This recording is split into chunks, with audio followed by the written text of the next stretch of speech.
நம்ம முக்கிய செய்தியை பார்க்கின்றோம். மறு எண்ணிக்கை கோரி இந்த வழக்கு போயிருக்கிறது. தொகுதி மாறி இந்த தபால் ஓட்டுகள் வந்திருக்கிறது அப்படிங்கிறத பார்க்கின்றோம். சிவகங்கை திருப்பத்தூரில் தபால் வாக்கு விவகாரத்தில் பிரச்சனை எழுந்திருக்கிறது. நீதிமன்றம் போயிருக்கிறது. தபால் ஓட்டுகள் மாற்றி பதிவாயிருக்கிறது. ரீகவுண்ட் பண்ணணும் அப்படிங்கிற விவகாரம் வந்திருக்கிறது. திரு பெரிய கருப்பன் அவர்களுடைய தேர்வு அவருடைய கன்டென்ஷன் இது அப்படிங்கிறத பார்க்குறேன்.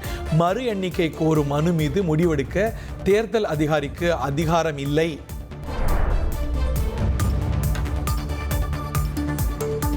சென்னை உயர்நீதிமன்றத்தில் தேர்தல் ஆணையம் விளக்கம் கொடுத்திருக்கிறது. இது நீதிமன்றத்தை இந்த விவகாரம் அணுகியிருக்கிறது.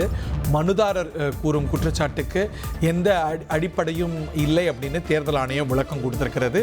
இது பற்றிய விவரங்களோடு சுரேஷ் இணைந்திருக்கிறார். Suresh, over to you. வணக்கம்.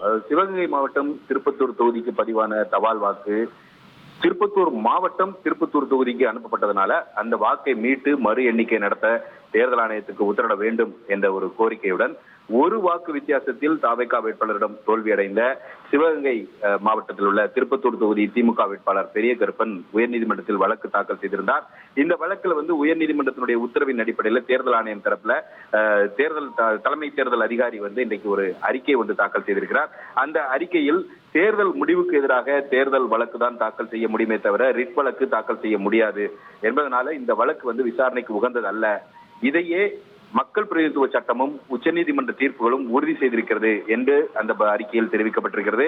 தபால் வாக்கை பொறுத்த வரைக்கும் தபால் வாக்கு தொகுதி மாறி அனுப்பப்பட்டிருக்கிறதாக கூறிய இந்த புகாருக்கு எந்த ஒரு ஆதாரங்களும் இல்லை என்றும், தேர்தல் முடிவுகள் அறிவிக்கப்பட்ட பிறகு ஒரு தொகுதிக்கு எண்ணப்பட்ட தபால் வாக்கை வேறு தொகுதிக்கு அனுப்ப முடியாது என்றும் தேர்தல் ஆணையம் தெரிவித்திருக்கிறது. தேர்தல் முடிவுகள் அறிவிக்கப்பட்ட பிறகு வேறு தொகுதிக்கு அனுப்பப்பட்ட தபால் வாக்கை பெற்று மறு எண்ணிக்கை நடத்த கோரிய அந்த மனுக்கள் மீது முடிவெடுக்க தேர்தல் அதிகாரிக்கு அதிகாரம் இல்லை என்றும் விளக்கம் அளிக்கப்பட்டிருக்கிறது. வழக்கமாக தேர்தல் வாக்குகள் தொகுதியின் பெயர் ஆகியவற்றை குறிப்பிட்டுதான் அனுப்பப்படுகின்றன.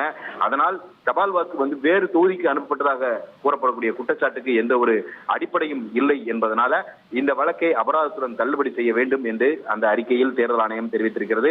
இன்றைக்கு இந்த வழக்கை விசாரித்த நீதிபதிகள் விக்டோரியா கௌரி மற்றும் செந்தில்குமார் அடங்கிய அமர்வு இந்த வழக்கின் தீர்ப்பை தேதி குறிப்பிடாமல் தள்ளி வைத்திருக்கிறார்கள். 1,28,00,000 மனங்களை வென்ற தந்தி டிவி யூடியூப் சேனல். தவிர்க்க முடியாத தம்ப்நெயில், கலக்கலான கான்டென்ட்ஸ். நீங்களும் இந்த குடும்பத்தில் இணைய இப்பவே சப்ஸ்கிரைப் பண்ணுங்க. அசுரபலம் கொண்ட எங்கள் டிஜிட்டல் கரங்களில் உங்கள் விளம்பரங்களை சேர்க்க வாட்ஸ்அப் பண்ணுங்க. 8939888838. Email advtthanditv@dttv.in.